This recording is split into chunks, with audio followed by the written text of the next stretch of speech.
ano no, odd even number analogy muna tayo no. Ito. Odd even number analogy. Dito daw based to sa video na nakita ko courtesy of Nomo Studios, kailangan daw maging mabilis yung mata.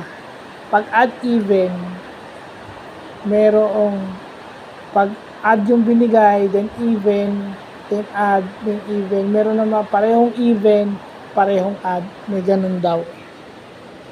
So sinimulan ko muna yung ano, yung kagaya nitong sarili ko example. Diba, yung 10 at saka 20 is an even.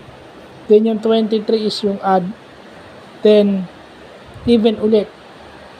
Pag sinabi mo naman kasi even is ano eh. The even is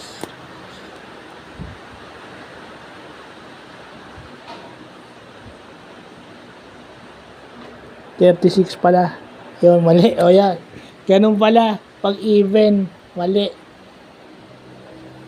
So, ang pinaka-common na even number is yung ano, yung even number is ano yan eh,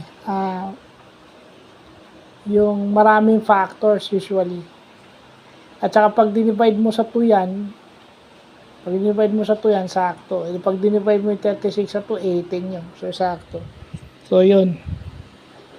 Marami pa tayong matututunan dyan. So, sinimulan ko muna dun sa odd even number analogy. So, maganda.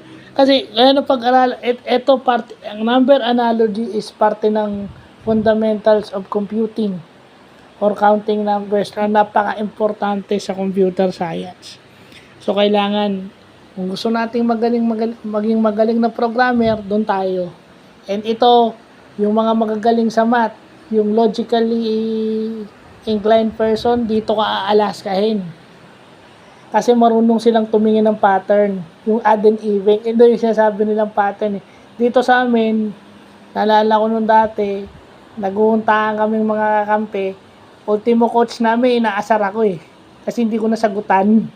Tinanong nga ako ng ganito, parang tinitest niya kami.